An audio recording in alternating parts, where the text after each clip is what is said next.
Okay, so many of you already know that we have a tech shortage going on. It's been harder to find gaming consoles, it's been harder to find GPUs. It's been a little bit easier to find some other stuff to go along with that, except for maybe cases. Cases take up a little bit more room on the shipping containers. Shipping containers still are having a problem getting back and forth, so you can see why those go up a little bit. All the small stuff, except for GPUs, the graphics cards, are pretty reasonable right now. It's not too bad. But we've also seen some of the examples of companies trying to screw us over, whether it's on purpose or not. And we're going to talk about the latest one.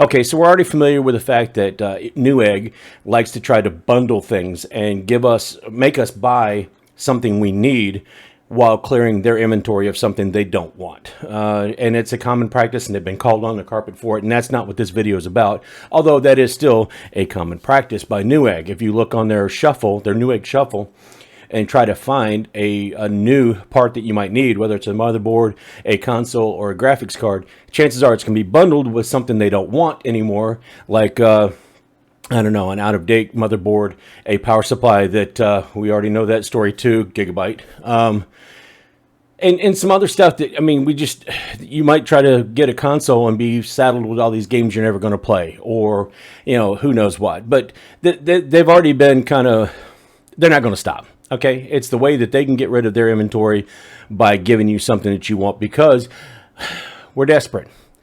AMD did a desperation move, and I'm not sure it was all bad intentioned, but the RX 6500 XT, less than ideal, especially for the price. Now, everything's kind of overinflated, but if this thing does come back down under $200 or around $200, that might not be a horrible deal. It might be something that we can live with. At least those are available right now. A slightly inflated price, but the RX 6600, I believe it is also available in most places, and for only a little bit over what its normal retail price is supposed to be. So that might not be a bad deal.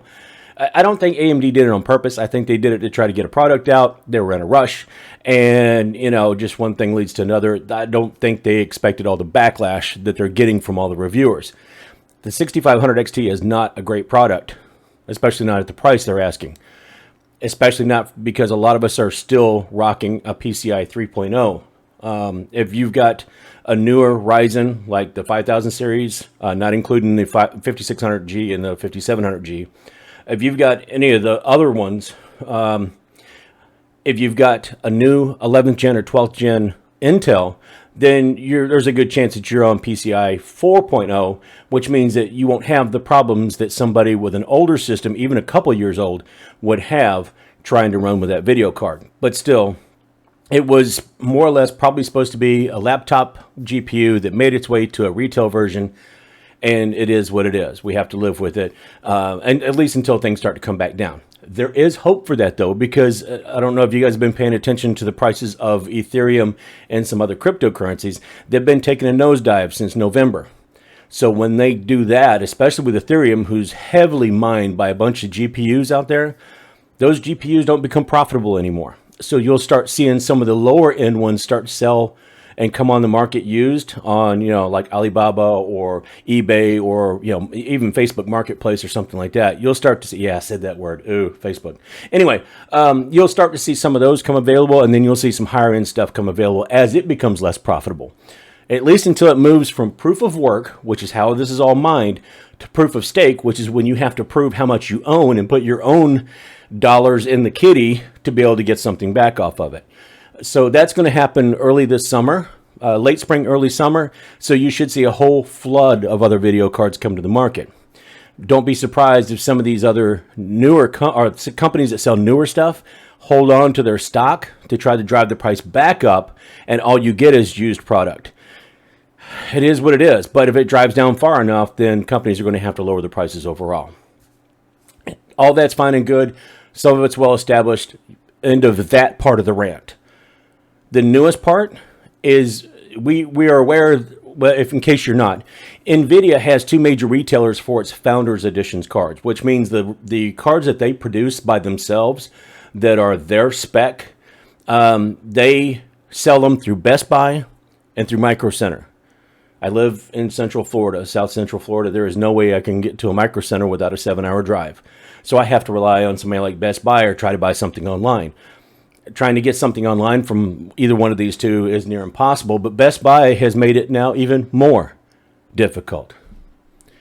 You see, Best Buy has this program called Total Tech. It costs $200 a year, and one of the advantages, they tout all kinds of advantages, but one of the advantages is exclusive deals on products that aren't available to everybody else, including the RTX 3000 series cards from NVidia, including PlayStation 5s.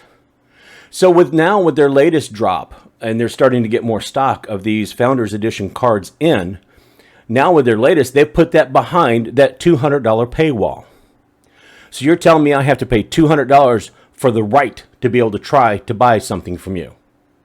Seriously? You want me to give you $200 a year just so I can buy something from you? Who do you think you are, Amazon? That's a different story. At least Amazon products are available to everybody. And if you have Prime, then you get free shipping and some other benefits. This is just a straight up, you pay us $200 a year and we'll let you buy a PS5 or we'll let you buy one of these graphics cards. It's borderline extortion. And there's almost no other way to put it. If you're desperate enough to want one of these and you have your mind set on anything except for an RX 6500 XT, you're seriously considering something like this. But I hope you don't. It's another ploy to prey on the desperate. And unfortunately, Best Buy is just the latest one, but we don't know where that's going to end. I hope that by the summer, all this starts to end and all this starts to level off, but that will be just in time for our groceries to go where we can't afford it. So I don't know. I swap one problem for another. Anyway, Best Buy, that's horrible business, and I hope it's not profitable enough for you to be able to do it, and I hope you start releasing things so that everybody can buy no matter who they are, and you're not trying to get an extra $200 out of somebody just for the hope of being able to buy something. And I don't know. And I've sang Best Buy's praises lately. I've bought stuff from Best Buy. I've ordered stuff from Best Buy. I recommended a computer for my sister from Best Buy, a pre-built, because it was $400 cheaper than anywhere else. And it turned out to be a really, really solid, very good system. And now I have to look at you like I look at everybody else that's trying to rip me off. So, c'est la vie. I will try to find my stuff elsewhere. And although I only spend a couple $100 a year at Best Buy on the average, I mean, whoever sees videos like this that might have gone to Best Buy to buy Corsair, lighting parts or fans, or that pre-built that my sister has, or even, the HP pre-built that I did in May of last year, hey, maybe they think twice about having to pay for the privilege of buying something from you. I don't know. Anyway, that's all I got. That's my entire rant. I hope they figure it out. I hope all these companies figure it out. I hope you don't play into that. I hope you don't get taken advantage of, whether it's by AMD by accident, whether it's by NewEgg on purpose. And don't even get me started on what happened with NewEgg and Gamers Nexus, because we already know that their RMA process is flawed, and he has complete and total proof of that. I'll actually link that video. There's a couple videos. It's very, very interesting, but I'm not even going to go down that road with NewEgg, because I'm just talking about their retail sales practice right now. But beware of buying open box stuff. Anyway, that's all I have. If you found it informative, if it surprised you, if you weren't aware of this already, and it helps you in any way, do me a favor, throw a like on it. If you're not already subscribed, please do. I'm really trying to get to 400 so I can get to 500 so I can get on these affiliate programs. Not thinking I'm going to go to Best Buy trying to get an affiliate link from them. Okay?